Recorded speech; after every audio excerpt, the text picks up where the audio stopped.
कार्यक्रम के प्रायोजक हैं श्री मदन भाई रेखाबेन हुमड़, रूपेन प्राची हुमड़, अनगवीर आर्शवीर हुमड़, रिक्ता विशाल सेठी, आरिका अर्जुन सेठी। भव्यात्मा आचार्य पूज्यपाद स्वामी इष्टोपदेश जी की 25वीं गाथा में भव्य जीवों को संबोधन देते हुए कहते, कटस्य कर्ता हमिति संबंधा स्याद्वयोर्द्वयो ध्यानम ध्येयम यदात्मेव संबंधा कीदृशस्तदा। अहम मैं कटस्य कर्ता चिटाई का करता हूं इति संबंधा, इस प्रकार कर्ता कर्म संबंध द्वयोर्द्वयो भिन्न भिन्न दो पदार्थों में स्यात् होता है, परंतु यदा ध्यानम ध्येयम, जब ध्यान ध्येय आत्मा एव आत्मा ही हो तो तदा तब कीदृशा संबंधा, कैसा संबंध हो सकता है। द्वैत और अद्वैत, एक और दो,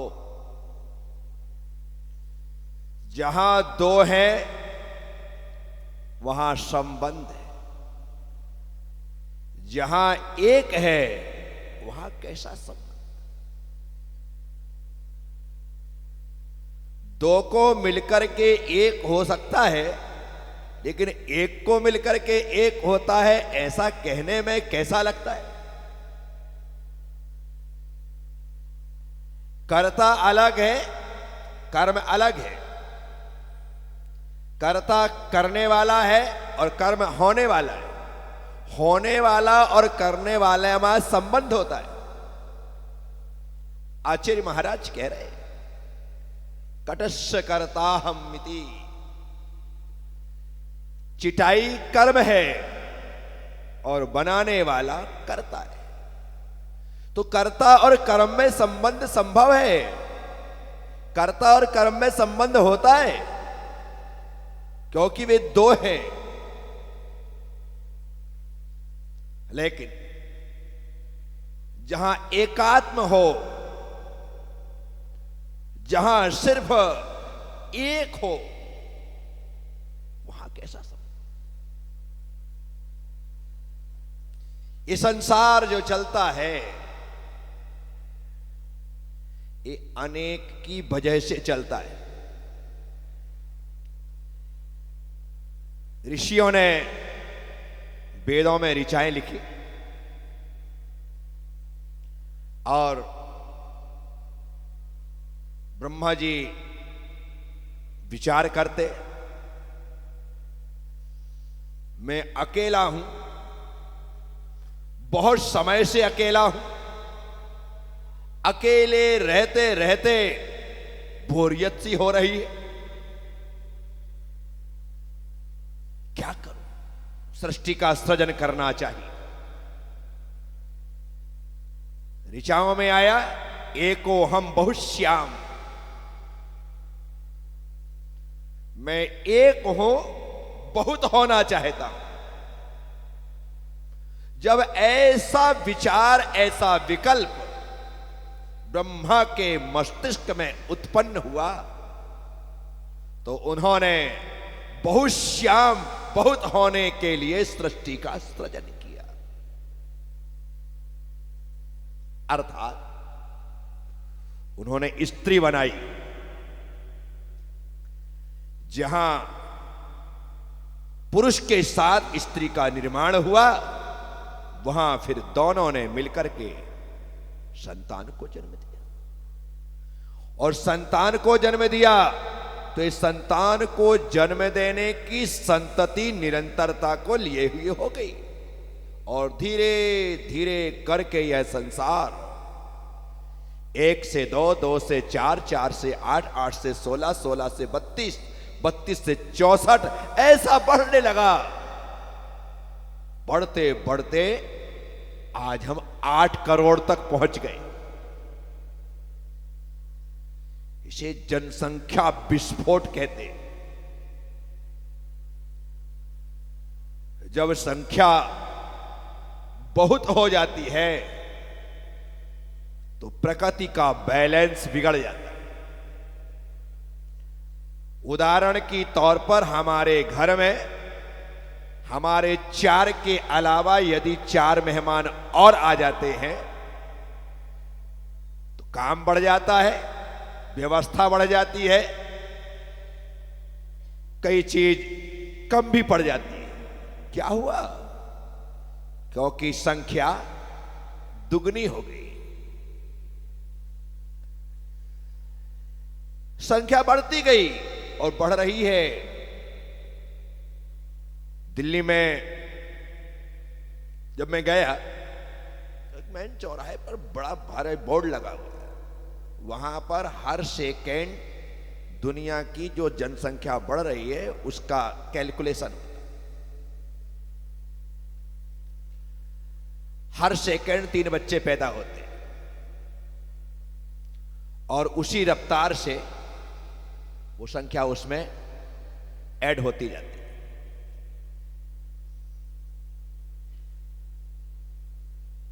ब्रह्मा जी के मन में आ गया, एक को हम बहुत श्याम, मैं एक हूं बहुत होना चाहे, तो अब इतने हो गए कि सृष्टि विराटता को लिए। ब्रह्मा जी ने स्त्री बना दी।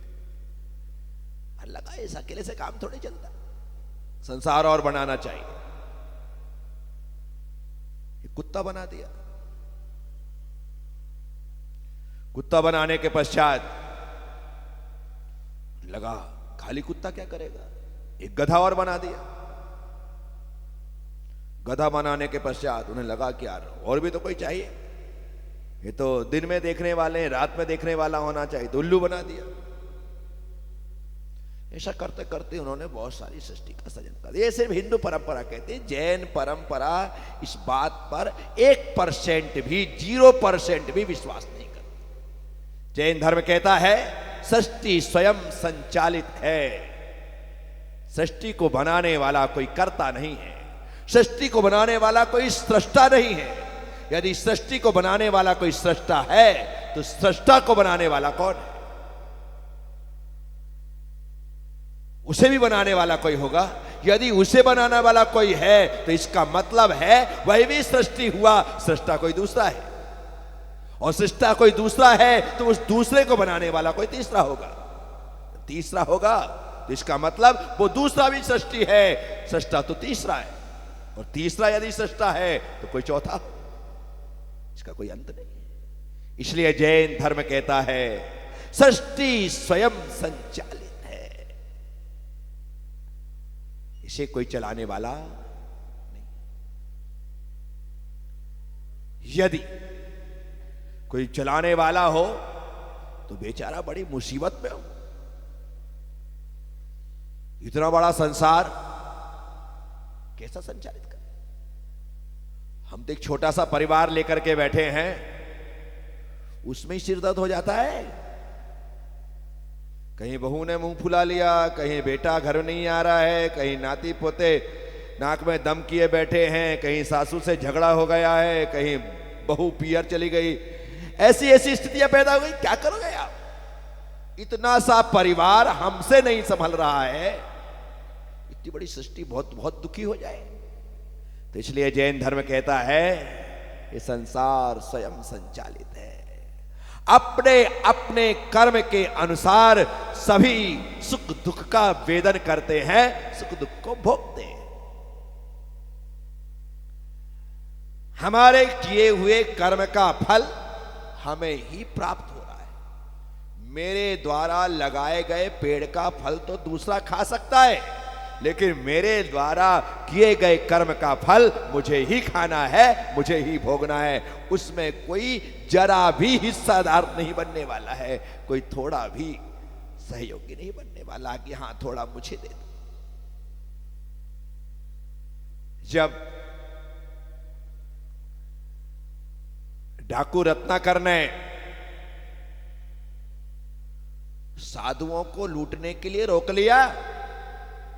कहा निकालो तुम्हारे पास जो भी है।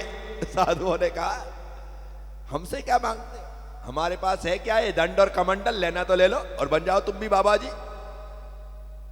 ने कहा आप भी गजब करते, मैं बाबा बनने के लिए नहीं बैठा हूं, आपके पास जो भी है सब दे दो। संत ने कहा कि देख लो हमारे पास कुछ भी नहीं है, इस दंड कमंडल के अलावा भोजन पानी की भी हमें जरूरत नहीं पड़ती है, जहां भूख लगती है वहीं मांग लेते हैं, मिल जाता है खा लेते हैं, नहीं मिलता है कहते हैं जिसमें तेरी रजा उसमें मुझे मजा, और उपवास में निकाल देते हैं। रत्नाकर ने कहा कि आप भी कमाल के, कुछ तो होगा। बोले कुछ भी नहीं दंड कमंडल के अलावा, और ज्यादा से ज्यादा ये लंगोट ले ले, ये भी दे देते। तब साधु ने कहा रत्नाकर तुम लोगों को लूटते हो, उनका धन छीनते हो, माल इकट्ठा करते हो, ये माल के हिस्सेदार कितने? बोले पूरा परिवार, मेरी मां, मेरे पिता, मेरी पत्नी, मेरे बच्चे, मेरे भाई, मेरी बहन, वो सब इसके हिस्सेदार है। बोले वाह, माल के हिस्सेदार सब हैं, मार के हिस्सेदार कितने? बोले सब, माल सब खाएंगे तो मार भी सब खाएंगे।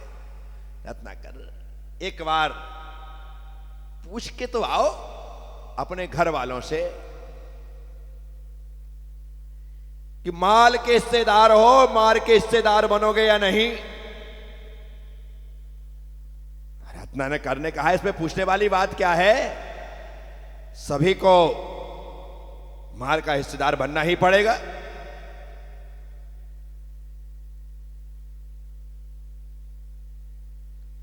साधुओं ने कहा एक बार पूछ के आओ। रत्नाकर ने कहा मुझे बेवकूफ समझ रखा है कि मैं घर पूछने जाऊं और तुम यहां से 9-2-11 हो जाओ।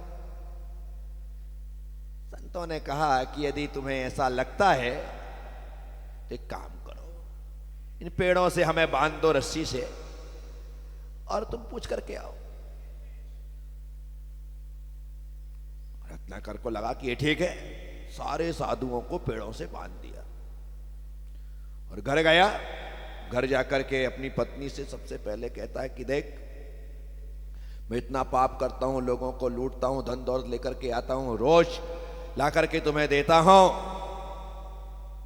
माल का हिस्सा तो तू लेती है, जब मैं नरकों में जाकर के मार खाऊंगा तब तू मेरा साथ देगी या नहीं? पत्नी ने कहा तुम मुझे लेके आए, अब कैसा पालन पोषण करना है तुम्हारे ऊपर है, मैं थोड़ी कहती हूं कि चोरी करके लाओ, आप तो जाकर के मेहनत मजूरी भी कर सकते हो। माल तो मैं खाऊंगी लेकिन मार के लिए आपके साथ नरक नहीं जाऊंगी। बड़ा आश्चर्य हुआ, ये क्या माजरा है। पत्नी ने साफ हाथ खड़े कर दिए, साफ मनाही कर दी।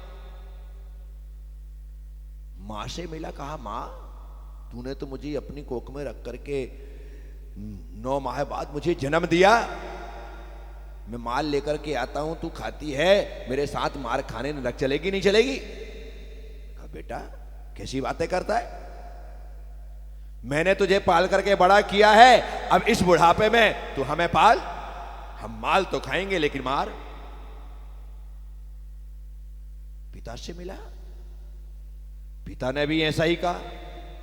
बच्चों से मिला, बच्चों ने कहा पिताजी आपने पैदा किया है, आपका को पालना आपका धर्म है, आप जैसा चाहे वैसे माल लाए, हम खाएंगे लेकिन मार नहीं खाएंगे, हम आपके साथ नरक नहीं जाएंगे। सभी लोगों ने साफ मनाही कर दी। कहते हैं रत्नाकर उल्टे पैर लौट गया, जाकर के साधु संतों को खोल करके उन्हें प्रणाम किया कि आपने तो आंख खोल दी, मैं तो समझता था कि ये सब मेरे पाप में भी हिस्सेदार है, ये तो सिर्फ माल में हिस्सेदार है, खाने को तैयार बैठे हैं, मार के लिए कोई तैयार नहीं है, नरक मेरे साथ जाने कोई तैयार नहीं है। बोले अब क्या ख्याल है, क्या ख्याल है, बस दे दो दंड कमंडल, बना दो बाबा बैरागी। कहते हैं रत्नाकर ने साधुओं से दीक्षा ले ली और संत वाल्मीकि बन गया। क्या बन गया? जिंदगी भर उसने चोरी चकारी की, लूटपाट की, इस कारण से चित्त उसी में लगा रहता था, लेकिन संत बन गया। और संत बनने के बाद गुरु मंत्र से मिला राम नाम का जप। वो राम राम राम राम जप रहा था, राम राम का मरा मरा हो गया, उसको पता ही नहीं चल पाया। राम नाम तो भूल गया, मरा मरा मरा मरा जपने लगा, लेकिन सिद्धांत पूरा था। तो कहते हैं राम नाम की जाप का निकला यह परिणाम, और दिल में श्रद्धा चाहिए, मरा कहो या राम। दिल में श्रद्धा चाहिए, मरा कहो या राम। वाल्मीकि, मैं आप सबसे कहता हूं, ये सोचने की समझने की बात है। हमें क्या लगता है कि हम जैसे संबंध को जी रहे हैं, जिस संसार को जी रहे हैं, वो संसार हमारा साथ दे। तो ब्रह्मा जी ने सृष्टि का सृजन कर दिया, सब कुछ बना दिए, इतना विस्तार कर दिया। बढ़ तो गया, लेकिन जितना संसार बढ़ा उतना दुख बढ़ा। हमें खुद फील करते, जब तक हम अकेले थे बड़े सुखी थे, शादी होते ही दुख दुगना हो गया, बच्चे होते हुए तिगना हो गया, 4 होते ही चौगुना हो गया। बढ़ाते जाओ, दुख उतना बढ़ता जाएगा। पहले अपने ही दुख, घर का दुख था, अब ससुराल का दुख भी हो गया। दुख ही दुख बढ़ते जा रहा है। अकेले थे, दुख इतना था, जैसे जैसे बढ़े दुख भी उतने ही रफ्तार से उतना गुना होता चला गया। तो ब्रह्मा जी सोचते हैं, एक हो हम बहुत श्याम, मैं एक हूं बहुत हो जाना चाहता हूं, और उन्होंने सृष्टि की रचना कर दी। सारे लोग उस सृष्टि में। इस कार्यक्रम के प्रायोजक हैं श्री मदन भाई रेखाबेन हुमड़, रूपेन प्राची हुमड़, अनगवीर आर्शवीर हुमड़, रिक्ता विशाल सेठी, आरिका अर्जुन सेठी।